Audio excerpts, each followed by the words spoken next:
السلام علیکم ورحمۃ اللہ وبرکاتہ۔ الحمد للہ نحمده ونستعینه ونستغفره ونؤمن به ونتوکل علیہ ونعوذ باللہ من شرور انفسنا ومن سیئات اعمالنا من يهده الله فلا مضل له ومن يضلله فلا هادی له ونشهد ان لا الہ الا اللہ وحده لا شریک له ونشهد أن محمدا عبده ورسوله أما بعد أعوذ بالله من الشيطان الرجيم بسم الله الرحمن الرحيم يوم ندعو كل أناس بإمامهم فمن أوتي كتابه بيمينه فأولئك يقرؤون كتابهم ولا يظلمون فتيلا ومن كان في هذه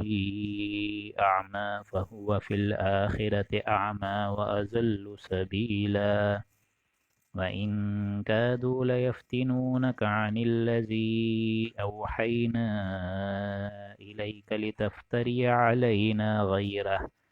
وإذا لاتخذوك خليلا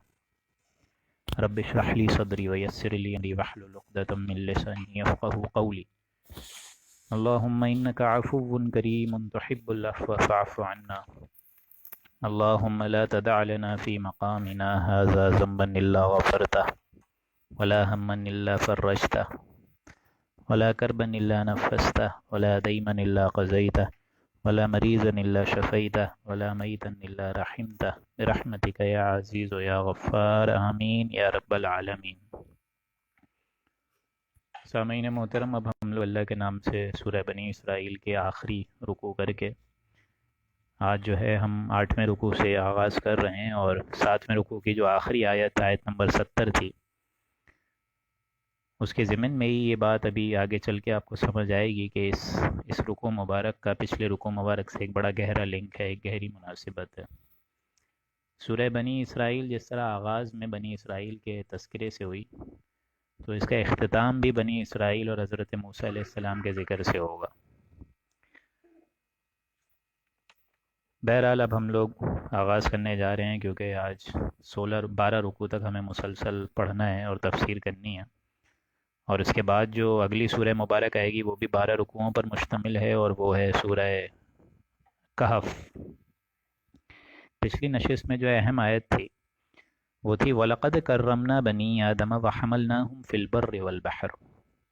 اور ہم نے حضرت آدم علیہ السلام کی اولاد کو، اس کی نسل کو کرم کرا، یعنی عزت دی، اکرام کرا، ان کو بڑی ایک حیثیت دی، اقتدار دیا۔ وَحَمَلْنَاهُمْ فِي الْبَرِّ وَالْبَحْرِ، اور ہم خود اٹھائے لیے پھرتے ہیں اس کی نسل کو بر میں اور بحر میں، خشکی میں اور دریا میں۔ یعنی اللہ تعالیٰ اپنے ذمے لے رہا ہے کہ اس انسان کو ہم خود، جب تک اس کی اجل پوری نہیں ہوتی ہے تب تک ہم اس کو مہلت دیے رکھتے ہیں، چاہے وہ سمندر میں ہو چاہے وہ خشکی میں ہو، زمین میں چلنے والے بھی اور بحری سفر میں بھی جو چلنے والے انسان ہیں، سب کو ہم رزق دیتے ہیں، سب کو ہم زندگی دیتے ہیں، اور نہ صرف یہ زندگی دینا بلکہ وَرَزَقْنَاهُم مِّنَ الطَّيِّبَاتِ، اور نفیس چیزیں ان کو عطا فرمائی کھانے کے لیے۔ وَفَضَّلْنَاهُمْ عَلَىٰ كَثِيرٍ مِّمَّنْ خَلَقْنَا تَفْضِيلًا، اور ہم نے ان کو اپنی بہت سی مخلوقات پر فوقیت دی، فضیلت دی، عزت دی، اکرامت دی، ایک حیثیت دی، ایک عظیمت دی۔ اب ظاہر بات ہے جب ان کی بنی آدم کو ایک عزت دی، حیثیت دی، طاقت دی، اقتدار دیا، عظیمت دی، تو ظاہر بات ہے بعض پرس بھی ہوگی، حساب کتاب کا معاملہ بھی ہوگا، ایک پوچھ گچھ کا بھی دن آئے گا۔ جن کے رتبے ہیں سوا، ان کی سوا مشکل بھی ہے، تو ایک وقت آئے گا یوم ندعو کل اناس بامامہم۔ وہ وقت ذرا تصور کرو اے انسانوں کہ جس روز ہم تمام آدمیوں کو جمع کریں گے بامامہم، بالخصوص ان کے لیڈرز کے ساتھ، امام کے ساتھ، ان کے پیشوا کے ساتھ۔ ہر ایک شخص جو ہے اپنے اپنے لیڈر سے بلایا جائے گا۔ یہ بالخصوص کفار مکہ کی طرف خطاب ہوا ہے کہ یہ لوگ جو عوام الناس خود پریشان ہو گئے تھے اور اپنے لیڈرز کو فالو کر رہے تھے، اور پچھلی قومیں بھی اس میں شمار ہیں، پچھلی قومیں بھی اس میں شامل حال ہیں۔ جس طرح فرعون کے لوگوں نے فرعون کی بات مانی، تو فرعون نے بھی اس کی مت ماری۔ تو وہ وقت ایک آئے گا یوم ندعو کل اناس بامامہم، کہ ایک وقت آئے گا کہ ہم تمام آدمیوں کو ان کے نامہ اعمال سمیت بلائیں گے روز قیامت میں، یعنی فمن اوتیا کتابہ بیمینہ، پھر جس کا نامہ اعمال ہم اس کے دائنے ہاتھ میں دیں گے، رائٹ ہینڈ، فاولئک یقرؤون کتابہم، تو وہ اپنا نامہ اعمال پڑھیں گے بڑی خوشی سے۔ ایسے لوگ بڑے مسرت سے اور بڑی ہنسی خوشی اپنا نامہ اعمال پڑھیں گے جن کے دائنے ہاتھ میں دیا جائے گا نامہ اعمال، یعنی انہوں نے زندگی بڑی یوں سمجھیے صبر و شکر میں گزاری، اللہ کی عطا کردہ نعمتوں کا اس کا حق ادا کرا اور اللہ کے بتائے ہوئے راستے پر چلے اور شیطان اور اس کی معصیت سے اللہ تعالیٰ کی پناہ میں رہے۔ ولا یظلمون فتیلا، اور ان کا ذرہ بھر بھی نقصان نہیں کیا جائے گا، یعنی دھاگے کے برابر بھی ان پر ایسا کوئی ظلم نہیں ہوگا۔ یہ انسانوں کا معاملہ ہے، کیونکہ انسانوں کو اللہ تعالیٰ نے جہاں اختیار رائے دی ہے، نیکی اور بدی میں امتیازی ایک فرق ان کے اندر ودیت کیا ہے، تو ان سے سوال جواب بھی ہوگا انہی کے اعتبار سے۔ حیوانوں سے آپ کو معلوم ہے ایسا کوئی سوال جواب نہیں ہوگا، کیونکہ ان کے اندر جو ہے شعوری تو ہے لیکن خود شعوری نہیں ہے، جو سیلف کانشیسنس ہے وہ انسانوں میں اللہ نے رکھی ہے۔ تو انسانوں میں دنیا میں ظلم ہوا ہے اللہ کی طرف سے، اور نہ وہاں ظلم ہوگا آخرت میں، بلکہ ولا یظلمون فتیلا، دھاگے بھر بھی ان پر ظلم نہیں کیا جائے گا۔ ومن کان فی ہذہ اعمی، اور جو شخص دنیا میں اندھا رہا، یہاں اس کو آیات الہیہ سمجھ ہی نہیں آئی، جس نے یہاں آیات الہی کو دیکھا ہی نہیں، حیوانوں کا سا دیکھنا دیکھا، انسانوں کا جیسا دیکھنا ہی نہیں اس کو نصیب ہوا، تو وہ یہاں بھی اندھا رہے گا۔ فمن کان فی ہذہ اعمی فہو فی الآخرۃ اعمی، اور آخرت میں اس روز جزا اور سزا میں بھی وہ اندھا ہی رہے گا، بلکہ اس سے بھی آگے وہ اضل سبیلا، اور زیادہ گمراہ کر رہے گا اپنے آپ کو، یعنی بھٹکا ہوا ہوگا۔ نہ اس کو دنیا میں ہماری آیات سمجھ آئیں، کھول آنکھ زمیں دیکھ، فلک دیکھ، فضا دیکھ، مشرق سے ابھرتے ہوئے سورج کو ذرا دیکھ، نہ یہ کیفیت نصیب ہوئی، تو ظاہر بات ہے آخرت میں وہ اندھا ہی اٹھایا جائے گا، وہاں پہ بھی اس کو ایک طریقے سے اللہ کی معرفت نصیب نہیں ہوگی، بلکہ اس سے بھی زیادہ اور بھٹکا ہوا شخص اٹھایا جائے گا وہ۔ وَإِن كَادُوا لَيَفْتِنُونَكَ عَنِ الَّذِي أَوْحَيْنَا إِلَيْكَ لِتَفْتَرِيَ عَلَيْنَا غَيْرَهُ، اور اے نبی کفار تو چاہتے ہیں، بلکہ یہ لوگ تلے ہوئے ہیں کہ آپ کو مچلا دیں، کس چیز سے؟ اس قرآن مجید سے، جو وحی ہم نے آپ کی طرف کری ہے، اوحینا الیک، جو وحی کے ذریعے سے ہم نے آپ پر یہ قرآن مجید نازل فرمایا ہے، اس سے آپ کو مچلا دیں، لتفتری علینا غیرہ، تاکہ آپ اس کے سوا ہماری طرف غلط بات کی نسبت منسوب کو چیز کر دیں، یعنی آپ کوئی اور شے گھڑ کر ہماری طرف منسوب کر دیں، اس چیز پر کفار مکہ تلے ہوئے ہیں، تاکہ آپ کو مچلا دیں اس قرآن کے سوا اور بات بول کر ہماری طرف منسوب کرنے کی۔ یہ پورا واقعہ آ چکا ہے اس سے پہلے بھی سورہ یونس میں،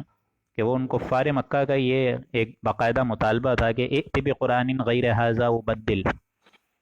کہ اس قرآن مجید کے علاوہ کوئی کلام لے کر آئیے یا اس میں ہی کوئی تبدیلی کر دیجیے۔ دس قرآن از سو uncompromising, this is so rigid and this is not acceptable for any one of us، تو اس کو تو ہم قبول نہیں کر سکتے، نبی اس کو ذرا آپ تھوڑا سا اس میں تغیر کر دیجئے، تھوڑا سا اس کو بدل دیجئے، تھوڑی نرم کر دیجئے، اس میں جو بات ہے تھوڑی آپ ہماری مان لیں، ہم آپ کی مان لیتے ہیں۔ اور وہاں عوام پر بھی آپ اس بات سے اندازہ لگائیں کہ کتنا اثر ہو گیا تھا، کیونکہ عوام خود سوچنے پر مجبور ہو گئی تھی کہ یہ جو ان کے لیڈرز ہیں، یہ جو ان کے پیشوا امام ہیں، یہ تو ایک دم صحیح کہہ رہے ہیں ہماری قوم کے، اگر یہ رسالت کا دعویٰ کرتے ہیں تو کوئی معجزہ دکھائیں، اور وہاں اللہ کا فیصلہ ہے کہ ہم نہیں دکھائیں گے معجزہ۔ تو کس قدر آپ یوں سمجھیے کہ کتنی یوں سمجھیے کہ دباؤ میں تھی حضور اکرم صلی اللہ علیہ وآلہ وسلم کی جان مبارک۔ اس دباؤ کا اضافہ تھا کہ کفار کہتے تھے کہ ٹھیک ہے ہم آپ کی بات مان لیں گے، پہلے اس قرآن مجید میں ذرا تغیر کر دیجئے، ذرا تبدیلی کر دیجئے، دس کانٹ بی ایکسیپٹیبل فار اس، یہ بالکل ایکسیپٹیبل ہونے کے قابل نہیں ہے، اس وجہ سے کہ اس میں بہت سخت باتیں کہی گئی ہیں، اس میں ہم اپنے معبودوں کو کس طرح چھوڑ دیں۔ لتفتری علینا غیرہ، اس کے سوا ہماری غلط بات کی طرف، مطلب ہماری طرف غلط بات کو اے نبی آپ معاذ اللہ منسوب کر دیں، یہ کفار تلے ہوئے ہیں اس بات پہ۔ وَإِذًا لَاتَّخَذُوكَ خَلِيلًا، اور ایسی حالت میں تو وہ آپ کو بڑا گاڑھا دوست سمجھ لیں گے، دوست بنا لیں گے آپ کو، بلکہ دوست کیا، وہ تو بلکہ بیتاج بادشاہ بنانے کو تیار ہو گئے تھے نبی اکرم صلی اللہ علیہ وآلہ وسلم کو، کہ آپ اس قرآن مجید کو ذرا چینج کر دیجئے، ہماری کوئی بات مان لیجئے، ہم آپ کی بات مان لیتے ہیں۔ ایسے میں تو وَإِذًا لَاتَّخَذُوكَ خَلِيلًا، ایسی حالت میں تو آپ کو بڑا گاڑھا ہم نشیں اور اپنا ہم دوست بنا لیں گے۔ ولولا ان ثبتناک لقد کدت ترکنوا الیہم شیئا قلیلا۔ یہ جو دو آیات ہیں یہ قرآن مجید کی بہت اہم آیات ہیں، اور ان کو پڑھتے ہوئے آپ کو اندازہ ہوگا کہ اللہ تعالیٰ کی شان بہت وراء الورا ثم وراء الورا ہے، اور ہر عیب اور ہر شرک سے بلند ہے، بالا تر ہے، اور ایک دم ہر یوں سمجھیے کہ عیب سے اور ہر عیوب سے اللہ تعالیٰ کی ذات ایک دم مبرہ ہے، منزہ ہے، اعلیٰ ہے، عرفہ ہے۔ وَلَوْلَا أَن ثَبَّتْنَاكَ لَقَدْ كِدتَّ تَرْكَنُوا إِلَيْهِمْ شَيْئًا قَلِيلًا۔ اور اے نبی اگر ہم نے ہی آپ کے قدموں کو نہ جما دیا ہوتا، لَقَدْ كِدتَّ تَرْكَنُوا إِلَيْهِمْ، تو اے نبی آپ ان کی طرف کچھ جھکنے کے قریب جا پہنچے تھے، شَيْئًا قَلِيلًا، تھوڑا بہت آپ کا رجحان وہاں پہ اے نبی مائل ہو جاتا اگر ہم آپ کے قدم کو نہ جماتے۔ تو آپ دیکھ سکتے ہیں کہ اتنا دباؤ تھا حضور اکرم صلی اللہ علیہ وآلہ وسلم کی طرف چاروں طرف سے۔ تو یہاں حضور سے بات کی جا رہی ہے، اور اللہ تعالیٰ بتا رہا ہے کہ اگر ہم نہ آپ کے قدم جما دیتے تو عین ممکن تھا کہ آپ ان کی باتوں میں کچھ جھک جاتے، مائل ہو ہی جاتے، جھک ہی جاتے، کیونکہ دباؤ اتنا شدید تھا۔ یہ بالکل ویسے ہی ہے جیسے حضرت یوسف علیہ السلام کے بارے میں سورہ یوسف میں فرمایا وَلَقَدْ هَمَّتْ بِهِ وَهَمَّ بِهَا لَوْلَا أَن رَأَىٰ بُرْهَانَ رَبِّهِ۔ اس عزیز کی بیوی نے تو قصد کر ہی لیا تھا کہ یوسف علیہ السلام بھی وہ کام کر جاتے اگر اللہ کی ایک برہان وہ نہ دیکھ لیتے۔ تو یہ بڑی اہم آیات ہیں کہ اللہ تعالیٰ، اس کا امکان موجود تھا کہ بن بنائے کم بشری، وہی معاملہ یہاں ہے کہ اگر ہم نے آپ کو ثبات نبی نہ دی ہوتی تو آپ کے پاؤں نہ جمائے ہوتے تو آپ بھی تھوڑا بہت ان کی طرف جھک ہی جاتے، جھک جاتے۔ اِذَا لَأَذَقْنَاكَ ضِعْفَ الْحَيَاةِ وَضِعْفَ الْمَمَاتِ، اور اگر ایسا ہو جاتا تو اے نبی ہم آپ کو دگنی سزا دیتے اس دنیا میں بھی اور آخرت میں بھی، وضعف الممات، اور عذاب چکھاتے معاذ اللہ، ثم لا تجد لك علینا نصیرا، پھر اے نبی آپ ہمارے مقابلے میں اپنا کوئی مددگار نہ پاتے۔ تو آپ یہ اندازہ لگائیے، یہ بالکل بڑی گہری آیات ہیں، اور میں ترجمہ وہی کر رہا ہوں جو قرآن مجید کی آیات کے الفاظ ہیں، لیکن یہ سختی آپ یوں سمجھ لیجئے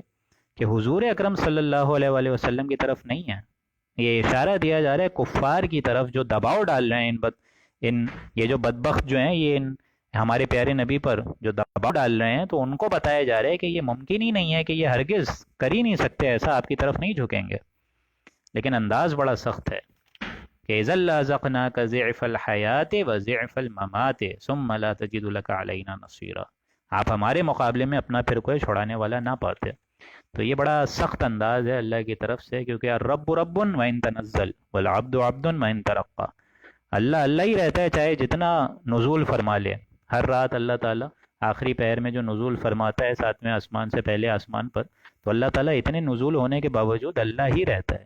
والعبد عبد وَإِن ترقى، اور بندہ بندہ ہی رہتا ہے چاہے جتنا اونچا پہنچ جائے۔ حضور اکرم صلی اللہ علیہ وآلہ وسلم شب معراج میں تمام چیزوں کا دورہ کر کے آ گئے، لیکن اس کے باوجود محمد عبدہ ورسولہ ہی رہے، اللہ کے بندے اور رسول۔ تو یہ اللہ کا ایک انداز ہے سختی کا، یہ سختی کا انداز معاذ اللہ حضور کے لیے نہیں ہے، بلکہ ان کفار کی طرف ہے کہ تم لوگ اتنا دباؤ ڈال ہی نہیں سکتے ہمارے اس بندے پہ، وہ کبھی نہیں جھک سکتے تمہاری طرف جس کی طرف تم ان کو بلا رہے ہو۔ وَإِن كَادُوا لَيَسْتَفِزُّونَكَ مِنَ الْأَرْضِ، اور اے نبی یہ لوگ اس سرزمین مکہ میں آپ کے قدم ہی اکھاڑنے میں لگے رہیں گے، لِيُخْرِجُوكَ، کہ اے نبی آپ کو یہاں سے ہجرت کرنے پہ مجبور کر دیں، جس طرح انہوں نے حضرت سمیہ، حضرت بلال اور دیگر صحابہ کے ساتھ کرا، کیونکہ یہ بالکل آخری وقت کی صورت ہے کہ وہ دور آ گیا ہے جس میں کشاکش اتنی انتہا کو پہنچ چکی ہے۔ اب یہ تو نہیں کہا کہ آپ کو نکال نہیں سکیں گے، لیکن یہ ہے کہ اگر آپ کو نکال بھی دیا اور اخراج کرنے پہ لیخرجوک، مطلب اتنی انہوں نے ہمت لگا کر آپ کو اے نبی یہاں اس سرزمین مکہ سے بھیجنے پر مجبور کر ہی دیا، وَإِذًا لَّا يَلْبَسُونَكَ خِلَافَكَ إِلَّا قَلِيلًا، تو ایسا ہو جاتا تو آپ کے بعد بھی یہ بہت کم ہی وہاں ٹھہر پاتے، الا قلیلا، یعنی یہ خود بھی وہاں پر نہیں ٹھہر پائیں گے، یہ کفار جو ہے چاہے جتنا ایڑی چوٹی کا زور لگا دیں، یہ زیادہ دیر اس سرزمین میں خود بھی نہیں رہ پائیں گے۔ چند سال بعد ہی آپ لوگ کو معلوم ہے کہ ان کے بڑے بڑے سردار واصل جہنم ہو گئے جنگ بدر میں آ کر، ابو جہل جو تھا وہ مارا گیا، اور بڑے بڑے جو 70 سردار تھے وہ بھی مارے گئے، تو یہ خود بھی نہیں ٹھہر پائے۔ حضور کو تو نکالنے میں یہ کسی حد تک کامیاب ہو چکے، لیکن بعد میں یہ خود بھی اس سرزمین مکہ تک تا حیات تو نہیں رہ سکے۔ سنت من قد ارسلنا قبلک من رسولنا، یہ اے نبی آپ کے رب کی سنت ہے، ارسلنا قبلک من رسولنا، کہ جن کو آپ سے پہلے ہم نے رسول بنا کر بھیجا تھا، ہمارا بھی یہی ان کے ساتھ قاعدہ رہا تھا یعنی ہماری سنت، ہمارا طریقہ، ہمارا قانون، ہمارا ضابطہ کسی نبی کے لیے چینج تو نہیں ہوتا۔ جب نبی ہجرت کر کے چلے جاتے ہیں تو آپ کو معلوم ہے امان تو اڑ جاتی ہے، اور پھر اللہ ایسی قوموں پر عذاب بھیجتا ہے۔ تو ہمارا یہ قانون، قاعدہ، ضابطے میں کوئی تبدیلی آپ نہیں پائیں گے۔ سنت من قد ارسلنا، ان یہ ہماری سنت ہے نبی، آپ کے رب کی یہ سنت ہے کہ قد ارسلنا قبلک من رسولنا، اس سے پہلے جو ہم نے آپ سے پہلے رسول بنا کر بھیجا تھے، ولا تجد لسنتنا تحویلا، آپ ہماری سنت میں کوئی تغیر نہیں پائیں گے، کوئی ضابطے، قاعدے، قانون میں کوئی تبدیلی دیکھیں گے ہی نہیں۔ جس طرح آپ ہجرت کرنے پہ مجبور ہو گئے ہیں، اس سے پہلے جتنے پرانے بڑے بڑے نبی تھے وہ بھی اپنی قوم کو لے کر روانہ ہو گئے اور پچھلی قوم پر عذاب آیا۔ تو یہاں اللہ کے فضل و کرم سے یہ 8واں رکوع مکمل ہوا۔ اب صرف اور صرف 9، 10، 11، 12 4 رکوع رہ گئے ہیں۔ تو یہاں اب حضور اکرم صلی اللہ علیہ وآلہ وسلم کو دیکھیں یہاں، کیونکہ یہ مکی دور کی آخری صورتوں میں سے ہے، تو اب شب معراج کا بھی جو واقعہ ہے وہ بھی آیا چاہتا ہے۔ تو ابھی اس موقع کو ایک دم کھل کے تو نہیں بتایا، لیکن نماز کی جو فرضیت ہے اس کے بارے میں ایک تھوڑی سی آگاہی دے دی کہ اقیم الصلاۃ لدلوک الشمس الی غسق اللیل، کہ نماز قائم کریں سورج کے ڈھلنے سے لے کر رات کے تاریک ہونے تک، یعنی اندھیرے تک، وقرآن الفجر، اور نماز فجر میں قرآن پڑھیں۔ یعنی یہ دیکھیں، یہ جو 5 وقتہ نماز کا ایک نظام آ رہا ہے، وہ تو ابھی حضرت جبریل علیہ السلام آ کے ان کو سکھائیں گے، پورا ایک معاملہ آئے گا شب معراج کے بعد، وہ الگ سے ہے۔ لیکن ابتدائی قانون یہ تھا کہ سورج ڈھلتا ہے، جیسے آپ دیکھتے ہیں ظہر، عصر، پھر عصر کے بعد جیسے ہی پورا غروب ہو جاتا ہے تو مغرب بھی آ جاتی ہے، اور رات تک، یعنی رات میں تاریخ ہو گئی ہے، تاریکی آ گئی ہے، تو پھر عشاء کا بھی وقت ہو گیا ہے۔ وہ نماز لگاتار ہے، قائم رکھو اس کو سورج کے ڈھلنے سے، اقیم الصلاۃ لدلوک الشمس الی غسق اللیل، اور رات کے وقت تک، یعنی لگاتار نمازیں آئیں گی، لگاتار۔ اور ایک جو نماز رہ گئی ہے وہ کون سی ہے؟ وہ ہے نماز فجر، وقرآن الفجر، اور اس کو ملایا گیا قرآن مجید سے۔ یعنی اس نماز میں 2 رکعت سنت اور 2 رکعت فجر جو فرض ہوتی ہے بیسیکلی، اس میں طویل قرات ہونی چاہیے پورے دن کے لیے، تاکہ ایک ذہن فریش ہو جائے اس کے ذریعے سے۔ اور نہ صرف یہ، بلکہ وہ تو فجر کی نماز، وہ ظاہر بات ہے اس میں مشہودہ بھی ہے، آگے لکھا ہوا ہے ان قرآن الفجر فجر کانا مشہودہ، بے شک صبح کی نماز فرشتوں کے حاضر ہونے کا وقت ہوتا ہے، مشہود ہے۔ کہ یہاں فجر کے وقت جو ہے بالخصوص فرشتے آتے ہیں، ان کی جو ایک طریقے سے چارج لیتے ہیں، وہ رات والے آتے ہیں، اور عصر کے وقت جو رات والے آتے ہیں تو دن والوں کی چھٹی ہو جاتی ہے، اور پھر فجر میں آتے ہیں جو فرشتے تو رات والوں کی چھٹی ہو جاتی ہے، وہ آ کر پورے دن کے لیے انچارج سنبھالتے ہیں اپنا۔ تو ایک تو صبح کے وقت حضور قلب بھی ہوتا ہے، انسان سو کر اٹھتا ہے، تر و تازہ ہوتا ہے، حواس تازہ ہوتے ہیں، کوئی تھکان نہیں ہوتی، اور دوسری بات یہ کہ فرشتوں کو بھی وہاں پہ اللہ تعالیٰ نے بطور حاضری کے لیے بھیجا ہوتا ہے۔ تو اس دوران انسانوں کو زیادہ دیر تک طویل قرات کرنی چاہیے۔ وَمِنَ اللَّيْلِ فَتَهَجَّدْ بِهِ، یہاں بھی کا الفاظ کو آپ لوگ ہائی لائٹ کریں، نوٹ کریں کہ اور رات کے اوقات میں فتحجد بھی، نماز کا ایک حصہ تہجد کا بھی ہے نبی آپ کو قائم کرنا ہے، جس میں آپ جاگیے، اور کس کے ذریعے جاگیے؟ فتحجد بھی، اس قرآن مجید کے ذریعے جاگیے، کیونکہ بھی کا لفظ قرآن مجید کے لیے آتا ہے، اسی لیے سورہ انعام میں فرمایا انذر بھی وذکر بھی، کہ تبشیر ہے تو اس قرآن مجید کے ذریعے ہو، تنذیر ہو تو اس قرآن مجید کے ذریعے ہو، لوگوں کو سیدھی راہ کی طرف لے کر آنا ہے تو اس قرآن مجید کے ذریعے سے ہو، لوگوں کو امر بالمعروف اور نہی عن المنکر کی تعلیم دینی ہے تو اس قرآن مجید کے ذریعے ہو۔ تو سب کام اس مجید کے ذریعے، اور بالخصوص رات کے وقت تہجد بھی، قرآن مجید کے ساتھ انسان جاگے۔ نافلۃ لک، یہ اضافی شے ہے نبی آپ کے لیے، یعنی آپ کے لیے، آپ کو دن میں یہ کفار ستا رہے ہیں، تنگ کر رہے ہیں، آپ کو ساحر، مجنون، شاعر بول رہے ہیں، تو اے نبی آپ اللہ کی مدد قرآن سے حاصل کریں رات کے وقت۔ یہ ہے اصل تہجد کا طریقہ۔ ہمارے ہاں جو تہجد کا نظام ہے وہ تو بالکل الگ ہے، کہ انسان 3-4 بجے اٹھ جاتا ہے، وہ تو ٹھیک ہے، لیکن چاروں قل کے ساتھ تہجد 8 رکعت پڑھی، پھر کوئی ذکر اذکار کر دیا، یہ تہجد نہیں ہے۔ اصل تہجد ہے کہ طویل قرات ہو، قرآن مجید میں انسان ڈوب جائے، قرآن میں وہ غوطہ زن ہے مرد مسلمان، وَمِنَ اللَّيْلِ فَتَهَجَّدْ بِهِ، قرآن مجید کے ذریعے تہجد قائم کریں۔ نافلۃ لک، یہ اضافی شے ہے اے نبی آپ کے لیے، اور حضور پر تو یہ ایک طریقے سے فرضیت کے شعبے میں تھی، اور ہمارے لیے پھر بھی یہ نفل کی صورت پہ۔ عَسَىٰ يَبْعَثَكَ رَبُّكَ مَقَامًا مَحْمُودًا، ان قریب اے نبی آپ کا رب آپ کو مقام محمود میں لے کر چلے جائے گا۔ یہ مقام محمود جنت میں کوئی مقام ہے جس کی حقیقت کو میں اور آپ ابھی نہیں سمجھ سکتے، لیکن یہ سمجھ لیجئے کہ یہ حضور کا ایک بہت بڑا مقام ہے جو ان کے رتبے کے حساب سے ان کو روز قیامت دیا جائے گا جنت الفردوس میں۔ وقل رب ادخلنی مدخل صدق واخرجنی مخرج صدق واجعل لی من لدنک سلطانا نصیرا۔ اور اے نبی آپ فرمایا کریں کہ یا اللہ مجھے رب ادخلنی مدخل صدق، آپ مجھ کو خوبی کے ساتھ پہنچائیے جہاں پر لے کر جائیے،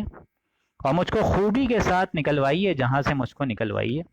وَاجْعَلْ لِي مِن لَّدُنْكَ سُلْطَانًا نَصِيرًا، اور مجھ کو اپنے پاس سے ایسا غلبہ دے دیجئے جو کہ میرے لیے کافی ہو اور میری نصرت کے معیار کے مطابق ہو۔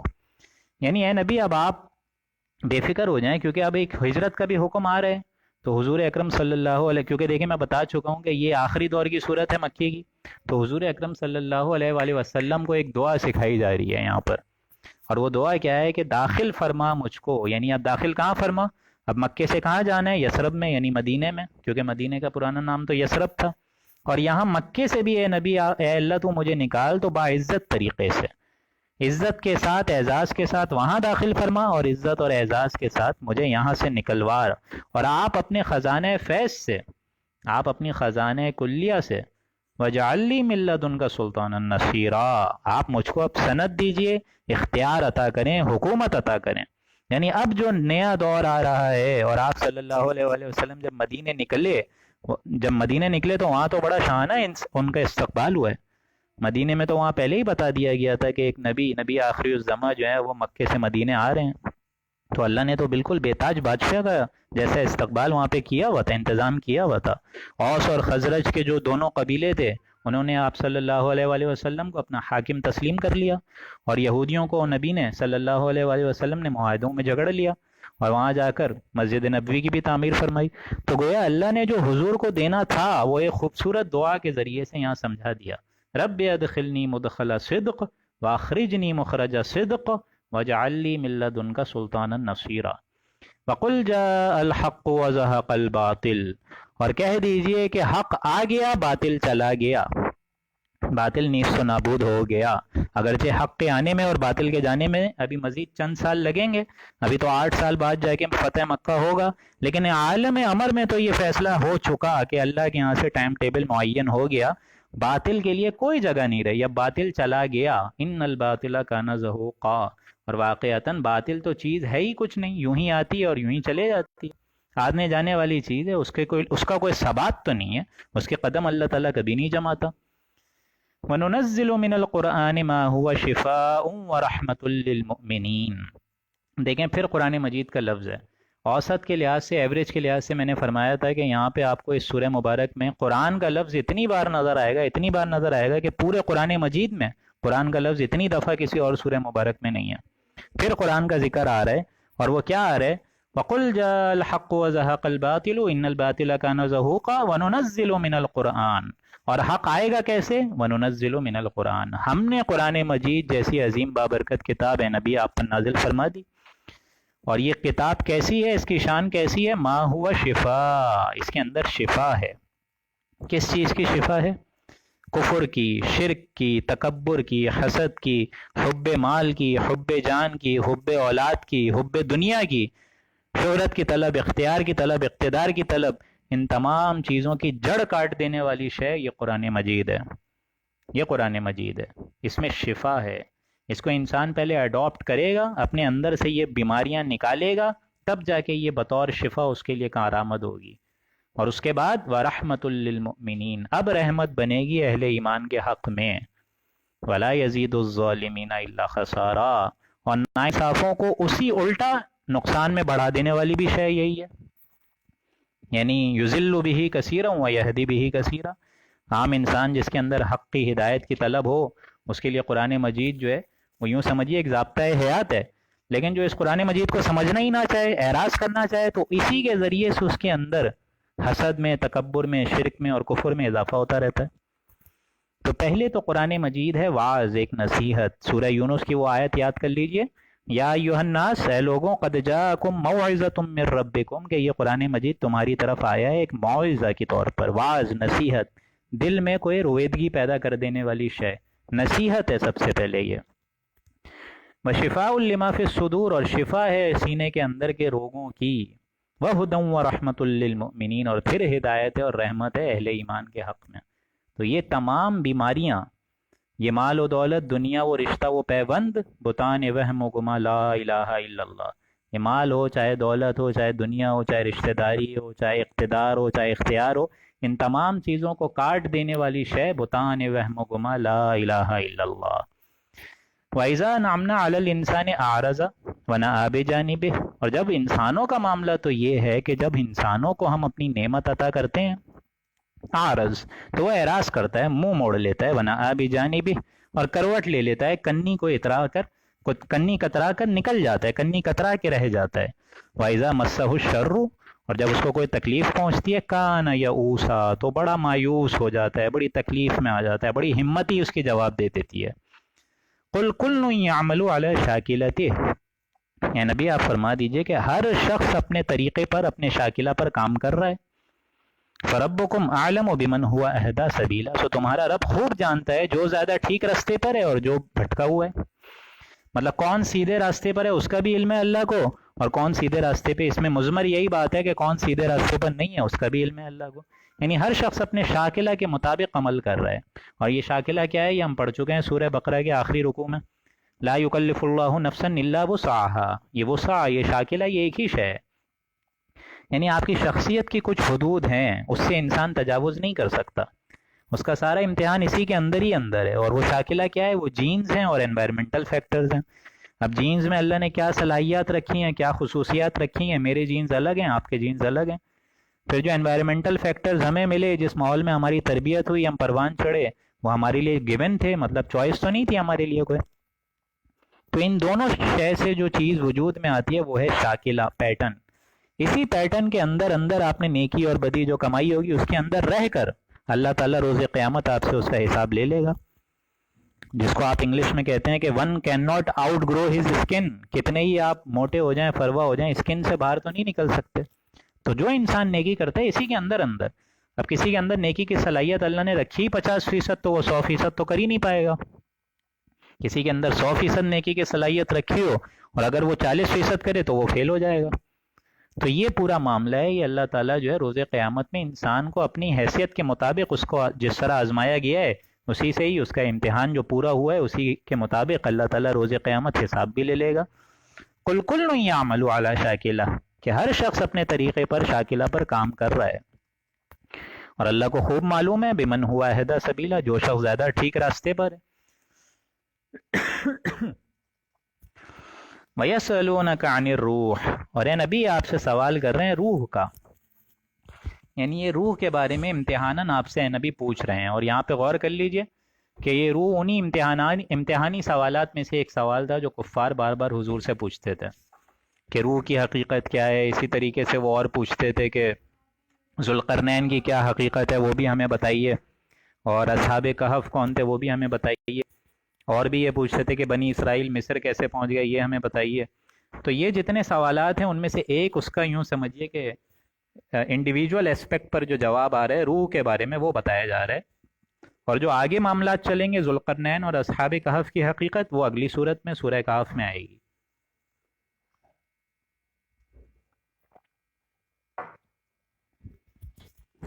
وَيَسْأَلُونَكَ عَنِ الرُّوحِ، آپ سے نبی یہ روح کے بارے میں سوال دریافت کرتے ہیں۔ قُلِ الرُّوحُ مِنْ أَمْرِ رَبِّي، تو آپ فرما دیجئے روح جو ہے وہ امر ہے میرے رب کا، میرے رب کے حکم کے مطابق ایک شے ہے، یعنی یہ عالم امر کا معاملہ ہے۔ عالم امر آپ لوگ کو معلوم ہے کہ اس کا علم انسان کو حاصل ہے ہی نہیں، اس میں تو ٹائم لمٹ ہے ہی نہیں۔ آپ کو معلوم ہے کہ عالم خلق جو ہے اس میں ٹائم لمٹ ہے، بچہ 9 مہینے ماں کے پیٹ میں جو پلتا ہے اور بڑا ہوتا ہے، پروان چڑھتا ہے، تو وہ کیا معاملہ ہے، اس میں 9 مہینے لگتے ہیں، یہ عالم خلق کا معاملہ ہے۔ لیکن عالم امر کا معاملہ اللہ سے منسلک ہے، اللہ کے غیبی خزانوں میں سے ایک ہے، اس کا علم انسان کے بس میں ہے ہی نہیں۔ بلکہ عالم خلق میں جو نالج اللہ دیتا ہے وہ تو یہ 3 حواس سے ہے بیسیکلی، ان السمع والبصر والفؤاد کل اولئک عنہ کان مسئولا، کہ بے شک یہ سماعت، بصارت اور عقل، اس کے ذریعے سے انسان جو علم حاصل کرے گا اسی کے مطابق اس کا حساب کتاب ہوگا۔ لیکن عالم امر میں، یہ عالم غیب کا معاملہ، اس پر تو تم کو اندھا ایمان ہونا چاہیے کہ یہ تو اللہ کے کامل شان کے مطابق ہے اور اس میں انسان کچھ نہیں کر سکتا۔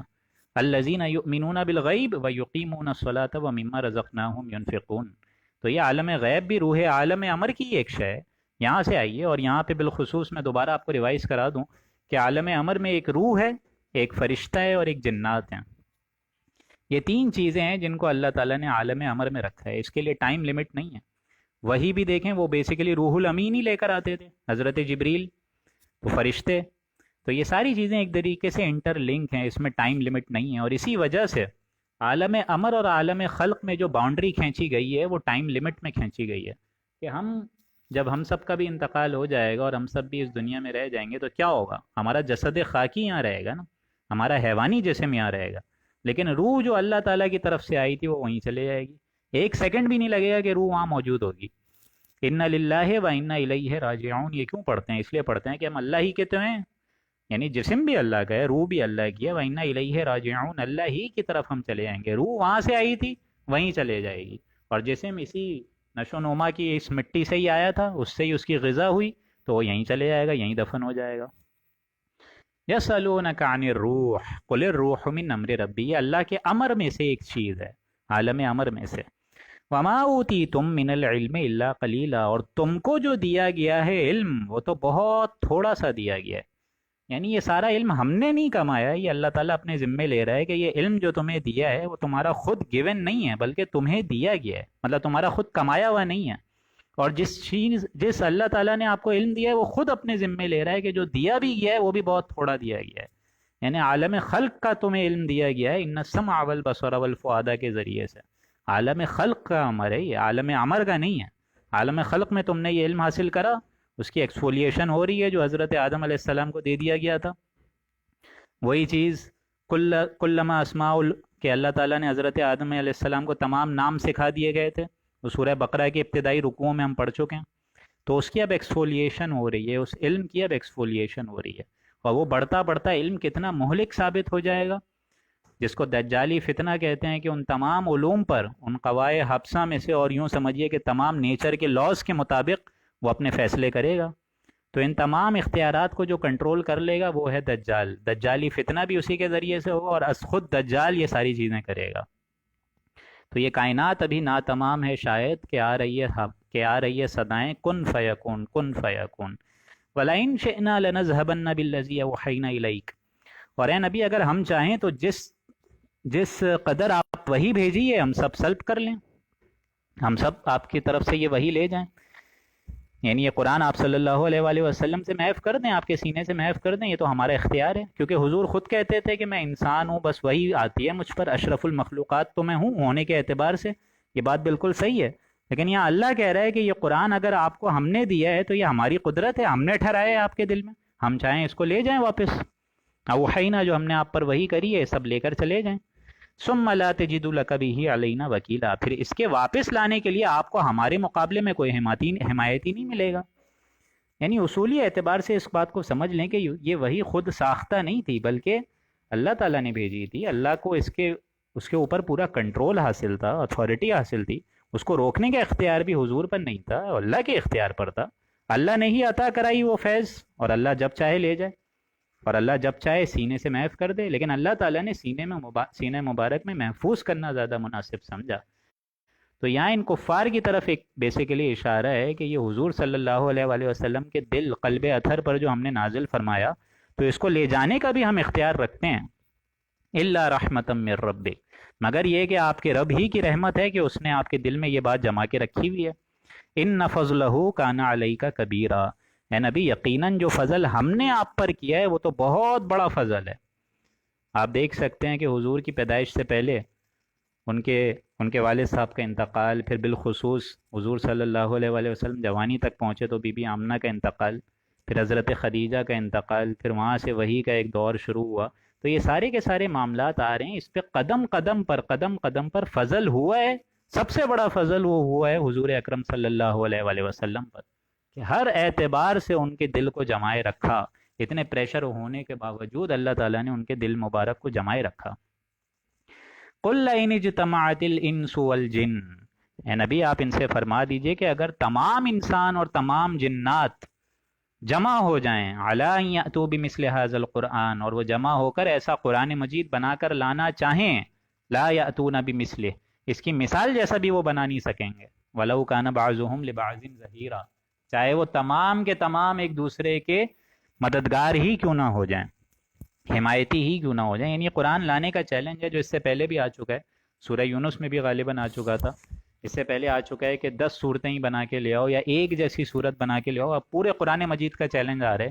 کہ اس کی مثال جیسا بھی ایک کلام لے کر آ جاؤ تو پھر مان جائیں گے، لیکن نہیں مانا کوئی، کیونکہ اس نے پوری آج 1450 برس گزر چکے ہیں لیکن کسی انسان میں یہ ہمت نہیں ہوئی کہ وہ ایسا کوئی کلام پیش کر سکے۔ وَلَقَدْ صَرَّفْنَا لِلنَّاسِ فِي هَذَا الْقُرْآنِ، اور ہم نے لوگوں کے سمجھانے کے لیے، تصریف کے لیے ہم نے یہ قرآن مجید نازل کر فرما دیا ہے، لوگوں کو سمجھانے کے لیے اس میں ہر عمدہ مضمون اس طریقے سے بیان کیا گیا ہے کہ اس کی آیات گردش میں، صرفنا تصریف میں، من کل مسل، ہر اعتبار سے ہم نے قرآن مجید، ایک مضمون تھا اس کو ہر اعتبار سے سمجھا دیا۔ فابا اکثر الناس الا کفورا، پھر بھی اکثر لوگ اکڑے ہوئے ہیں انکار کرنے میں،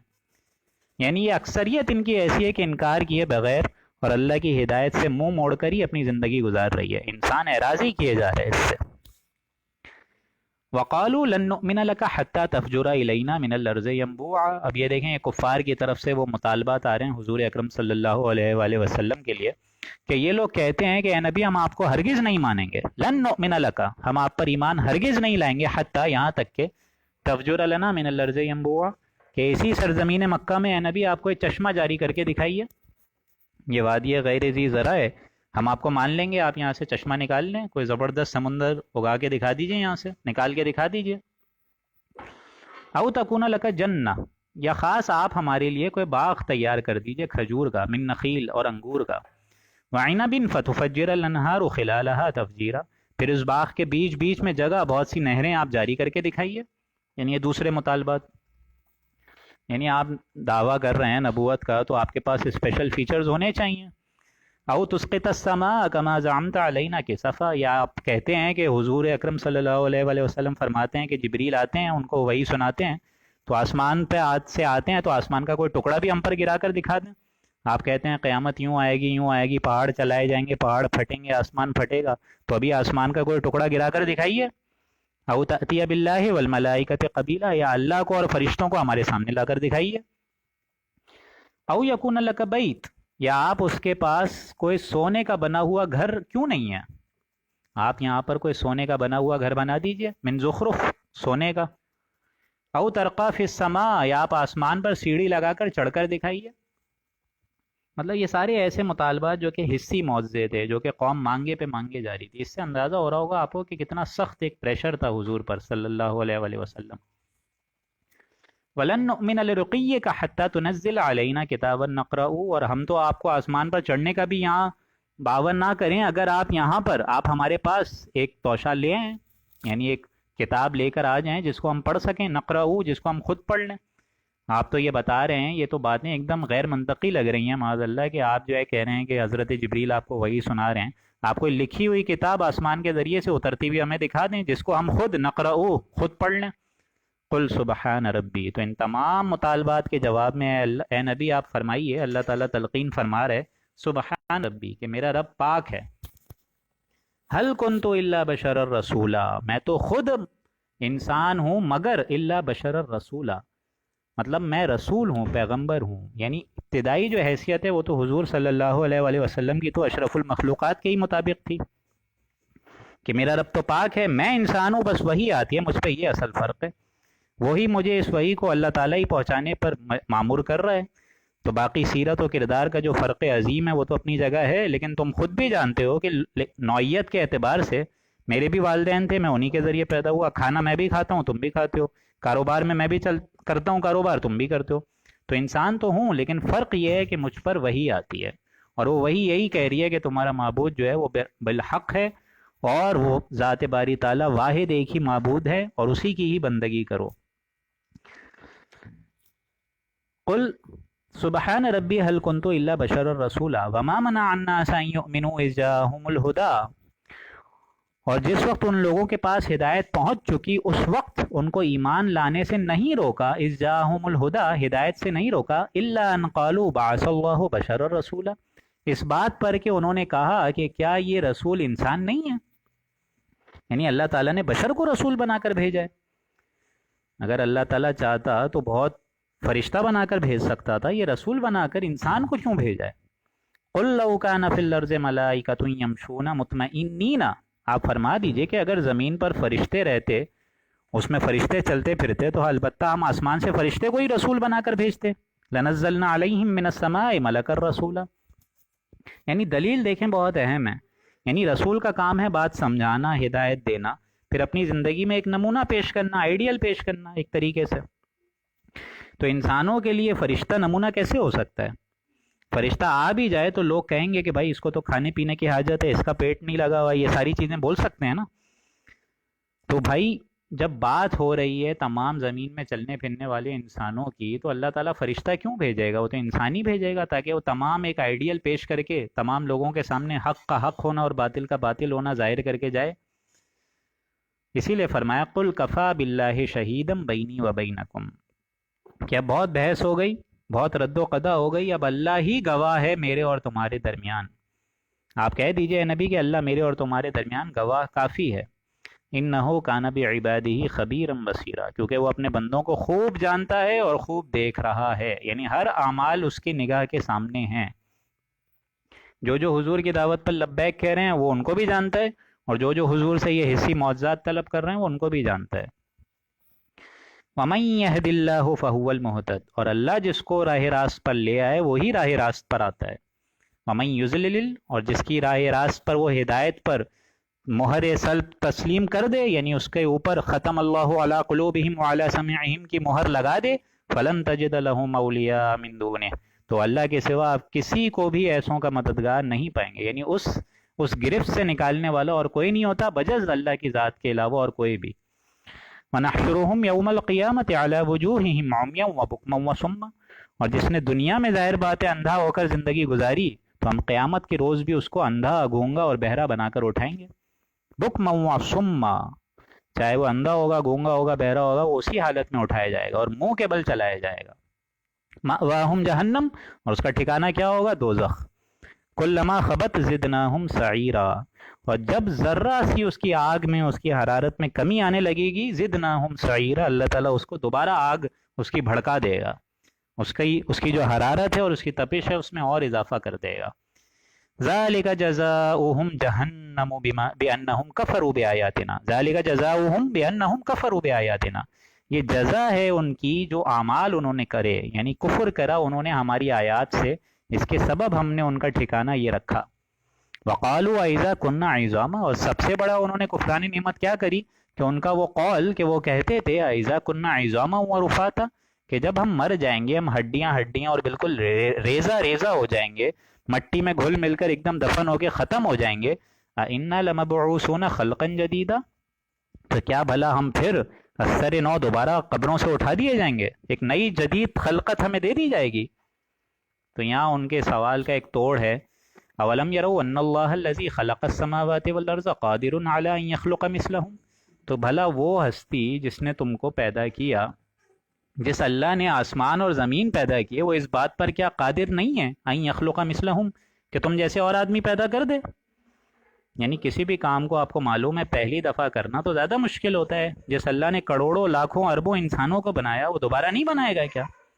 یہ بڑی معقول بات ہے کہ وہ چیز تو اور آسان ہو جائے، انسان مطلب عام انسان کے لیے آسان ہو جائے، تو اللہ کے لیے تو آسان ترین شے ہے وہ، کلمہ کن کی اس کی ایک شان ہے، ان یخلق مثلہم وجعل لهم اجلا لا ریب فیہ، اور ان کے لیے ایک میعاد معین اللہ نے رکھی ہوئی ہے جس میں کوئی شک نہیں ہے،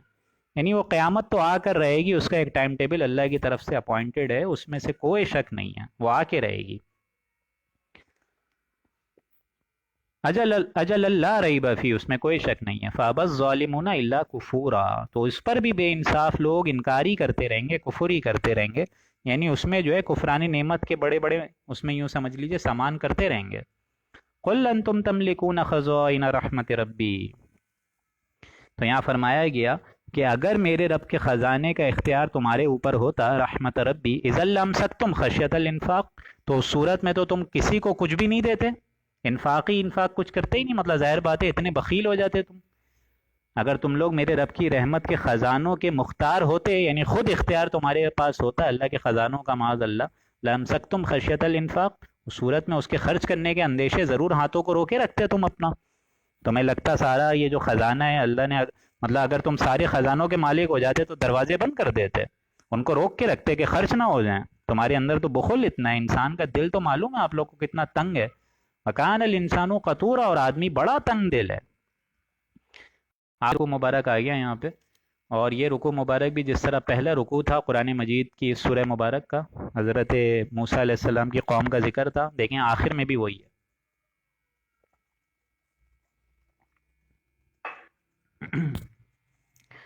وَلَقَدْ آتَيْنَا مُوسَىٰ 9 آیَاتٍ بَيِّنَاتٍ، اور ہم نے موسیٰ علیہ السلام کو کھلے کھلے معجزے دکھائے، 9 معجزے دیے، 9 آیات۔ ان 9 معجزوں میں آپ لوگ کو معلوم ہے پہلے 2 اولین معجزے، وہ عصا جو حضرت موسیٰ علیہ السلام کی لاٹھی تھی وہ، اور جو ہاتھ وہ اپنی بل سے نکالتے تھے تو چمکتا ہوا لگتا تھا، یہ 2 معجزات انیشل تھے، اور مزید پے در پے 7 نشانیاں جو مختلف ادوار پر ان کی قوم پر آئے، عذاب جو آئے وہ بھی ٹلے اسی کے ذریعے، جو سنین، طوفان، جراد، یہ پورا آ چکا ہے سورہ اعراف میں، جو مینڈک ان کی قوموں میں آ گئے، خون کی بارش وغیرہ وغیرہ، تو یہ مزید 9 معجزے بعد میں نازل ہوئے۔ فصل بنی اسرائیل، تو جائیے پوچھ لیجئے بنی اسرائیل سے، اذ جاءہم فقال لہ فرعون،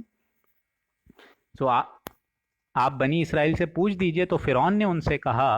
اذ جاءہم فقال لہ فرعون، فرعون نے کہا تھا اس وقت، یعنی جب یہ نشانیاں آئی تھیں ان کے پاس، انی لاظنک یا موسیٰ مسحورا، کہ اے موسیٰ میرے خیال میں تو تم پر ضرور جادو کر دیا گیا ہے، یعنی یہ فرعون حضرت موسیٰ وقت کے رسول سے اس وقت کہہ رہا ہے، اور یہی لفظ ہے مسحورا جو کہ حضور اکرم صلی اللہ علیہ وآلہ وسلم کے بارے میں آیا، این یتبعون الا رجلا مسحورا، اسی سورہ مبارک میں، کہ کفار مکہ کے لیڈرز کہتے تھے کہ تم نہیں پیروی کر رہے ہو، اپنی عوام کی مت مارنے کے لیے کیا کہتے تھے کہ تم نہیں پیروی کر رہے ہو، مطلب ایک سحر زدہ شخص ہی معاذ اللہ جس پر جادو ہو گیا ہے، تو وہ لفظ اس ٹائم آیا رسول کے لیے، حضور کے لیے، اور اس قوم پر آیا تھا حضرت موسیٰ علیہ السلام کے لیے فرعون کی طرف سے۔ قال لقد علمت ما انزل هؤلاء الا رب السماوات والارض بصائر، تو دیکھیں جواب بھی ایک دم جلالی انداز سے ہے، کیونکہ حضور یہ جو حضرت موسیٰ علیہ السلام تھے یہ بھی بڑی جلالی شخصیت تھے، جلالی مزاج تھا ان کا، مطلب بڑا سخت انداز تھا، تو کیا بتایا انہوں نے؟ موسیٰ علیہ السلام نے فرمایا، اے فرعون تو خوب جانتا ہے کہ یہ خاص عجائب جو آئے ہیں آسمان اور زمین کے پروردگار نے اس کو بھیجے ہیں، رب السماوات والارض بصائر، یہ سمجھانے کے لیے تجھے بھیجے ہیں، یہ آیات الہیہ اللہ تعالیٰ نے تیری آنکھیں کھلوانے کے لیے بھیجی ہیں، تو عقل کے ناخن لے اس لیے بھیجی ہیں، بصائر آنکھیں کھولنے والی ہیں یہ آیات۔ انی لاظنک یا فرعون مسبورا، اور میرے خیال میں تو تم مجھے گمان سمجھ رہے ہو کہ میں جو ہوں وہ مسحور ہو گیا ہوں، سحر زدہ ہو گیا ہوں، جادو کا اثر ہو گیا مجھ پہ، لیکن میں تو یہ دیکھ رہا ہوں کہ تیری کم بختی کے دن آ گئے ہیں، مسبورا، کہ اب تیری ہلاکت اور تیری بربادی کا یوں سمجھ لے کہ دن آنے والا ہے۔ فاراد ان یستفزہم من الارض، پھر اس نے چاہا کہ بنی اسرائیل کا اس سرزمین سے قدم اکھاڑ دے، فغرقناہ ومن معہ جمیعا، سو ہم نے اس کو اس کے ساتھیوں سمیت جمع کر کے غرق کر دیا، عین سمندر کے بیچ میں جب اس نے فالو کرا، تعقب کرا حضرت موسیٰ علیہ السلام اور اس کی قوم کا، تو سمندر کے بیچ میں لا کے اس کو ختم کر دیا۔ فاراد ان یستفزہم من الارض فاغرقناہ ومن معہ جمیعا وقلنا من بعدہ لبنی اسرائیل اسکنوا الارض، اور اس کے بعد ہم نے بنی اسرائیل کو کہہ دیا کہ اب تم اس سرزمین میں رہو، اسکنوا الارض، سکونت رکھو، سکین رکھو، فَإِذَا جَاءَ وَعْدُ الْآخِرَةِ جِئْنَا بِكُمْ لَفِيفًا، پھر جب آخرت کا وعدہ آ جائے گا تو ہم تم سب کو جمع کر لیں گے، لفیفہ، جس طرح جھاڑو پھیر کر پورا کی پوری تنکے اور یہ جو کوڑا کرکٹ ہوتا ہے وہ ایک جگہ جمع کر دیا جاتا ہے، ہم تم کو بھی جمع کر کے لے آئیں گے۔ یہاں اکثر علماء کا قول یہ ہے کہ وعد الآخرہ کا مطلب قیامت کا ہے، یعنی قیامت آئے گی تو ابھی تو زمین میں رہو، جب قیامت آئے گی تو سب کو ہم قبروں کے ساتھ اٹھا کر، قبروں سمیت، مطلب قبروں سے الگ الگ مردے نکلیں گے اور سب کو ہم جمع کر لیں گے، میدان محشر میں جمع ہو جاؤ گے۔ لیکن اس کا ایک دوسرا مفہوم بھی ہے کہ حضور کی بعثت پر جو ان کے 550 برس پورے ہوئے ہیں، کیونکہ پھر وہ ڈائسپورا ہو چکا تھا، یہ جگہ جگہ جو یہود اللہ تعالیٰ کے عذاب کے مستحق ہوئے تھے تو یہی فلسطین سے نکل کر جگہ جگہ جو ہے وہ منتشر ہو گئے تھے. کوئی یہود یورپ چلا گیا، کوئی امریکہ چلا گیا، کوئی کینیڈا چلا گیا، کوئی رشیا چلا گیا. تو یہ سارے کے سارے یہود جو ہیں وہ ڈائسپورا کا پیریڈ، اور اب اس صدی میں جا کر، آج کی صدی میں جا کے، 1400 صدی میں جا کے ان کا ڈائسپورا کا پیریڈ بھی یوں سمجھیے مکمل ہو چکا ہے. اب ان کا ایک گریٹر اسرائیل بن رہا ہے، اور اس گریٹر اسرائیل میں سعودیہ عرب کی بہت بڑی زمین کا حصہ ہے، پیچھے ترکی کا حصہ ہے، ایران کا حصہ ہے. یہ سارا جو گریٹر اسرائیل ان لوگ کا بن رہا ہے، اس میں یہ اس بات کی، اس آیت کا اشارہ ہے وَجِئْنَا بِكُمْ لَفِيفًا، ہم تم کو جگہ جگہ سے لے آئیں گے. یعنی تم سارے کے سارے یہودی پھر ایک گٹھ جوڑ ہوگا تمہاری پھر ایک طاقت بنے گی، تم اپنا ایک گریٹر اسرائیل اور تھرڈ ٹیمپل بنانے میں کامیاب ہوگے، اور پھر آخرت کا وقت آئے گا اور حضرت عیسیٰ علیہ السلام بھیجے جائیں گے، جن کو ابھی تک ہلاکت نہیں دی گئی ہے، جن کو ابھی تک موت وارد جن پر نہیں ہوئی ہے، وہ آئیں گے، اور تمہارا یہی گریٹر اسرائیل تمہارا دراصل گریٹر گریو یارڈ بن جائے گا. ایک وقت آئے گا وَجِئْنَا بِكُمْ لَفِيفًا، ہم تم سب کو جمع کر کر حاضر کر لیں گے. اگلی جو چند آیات ہیں اس سورہ مبارک کے اختتام پہ وہ بڑی اہم ہیں، اور یہاں آپ دیکھیں گے کہ قرآن مجید کا دیکھیں کس شان و شوکت سے انداز سے آغاز ہوا ہے. جس طرح آغاز بڑا منفرد تھا، اس کی انتہا بھی بڑی اہم ہے.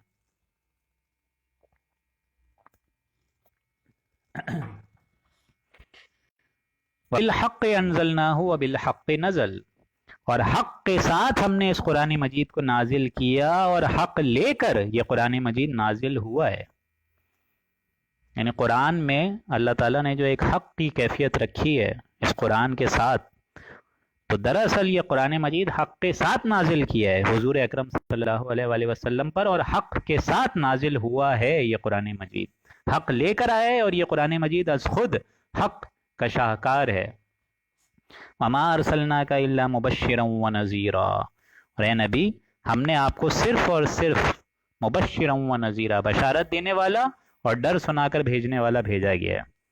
یعنی اسی قرآن مجید کے چھوڑنے پر جو لوگ چھوڑ رہے ہیں ان کو تلقین کر دیجئے کہ تم غلط روش اختیار کر رہے ہو، اور جو قرآن مجید کے ساتھ چپکے ہوئے ہیں ان کے لیے آپ بشارت دینے والے بنا کے بھیجے گئے ہیں. جس طرح سورہ طارق میں فرمایا انَّهُ لَقَوْلٌ فَصْلٌ وَمَا هُوَ بِالْهَزْلِ، کہ اب یہ قرآن مجید قول فیصل بنا کر بھیجا گیا ہے، یہ کوئی مذاق کی شے نہیں ہے. اور حضور نے فرمایا کہ اسی کلام مبارک کے ذریعے اللہ تعالیٰ لوگوں کو اٹھائے گا، بڑی بڑی قوموں کو اٹھائے گا، عروج عطا فرمائے گا، جیسے مسلمانوں کو ایک وقت میں کیا.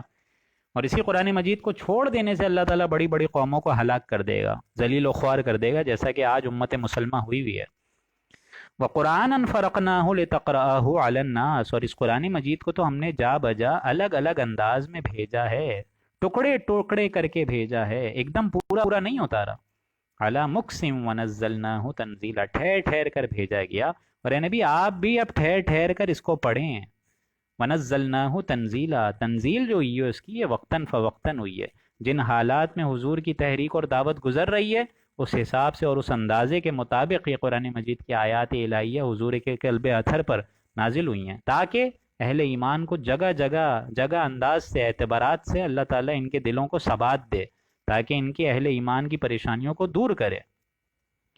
قُلْ آمِنُوا بِهِ أَوْ لَا تُؤْمِنُوا، تو اے نبی آپ فرما دیجئے چاہو تو اب اس قرآن مجید پر ایمان لاؤ، أَوْ لَا تُؤْمِنُوا چاہو نہیں لاؤ. إِنَّ الَّذِينَ أُوتُوا الْعِلْمَ مِنْ قَبْلِهِ، جن لوگوں کو قرآن مجید دیا گیا تھا، جن کو علم بیسیکلی دیا گیا تھا، من قبل ہی اس سے پہلے، یعنی اس سے پہلے کن کو علم دیا گیا تھا؟ یعنی اب ظاہر بات ہے حضور اکرم صلی اللہ علیہ وآلہ وسلم ابھی مدینے تو نہیں پہنچے، لیکن کانفرنٹیشن ابھی نہیں ہوئی ہے. لیکن اہل یہود میں بھی جو بڑے بڑے علماء تھے ان کے بھی کان کھڑے ہو گئے تھے کہ ایک مکے میں ایک شخص نے نبوت کا اعلان کیا ہے. تو یہ کلام مبارک جب ان کو اس بات کی خبر پہنچی ہے، جنہوں نے وقتی طور پر ہی قرآن مجید کو پہچانا، ان کا یہاں دیکھیں انداز بیان بتایا جا رہا ہے کہ ان الذین اوتوا العلم من قبلہ، جن کو علم دیا گیا تھا، یعنی وہی یہودیوں کے بڑے بڑے سردار اس سے پہلے، اذا یتلی علیہم یخرون، یہ قرآن مجید جب ان کے سامنے پڑھا جاتا ہے، یخرون للاذقان سجدا، تو تھوڑیوں کے بل وہ سجدے میں جا کے گر پڑتے ہیں. اس قرآن مجید کا اثر ان پر اتنا ہوتا ہے.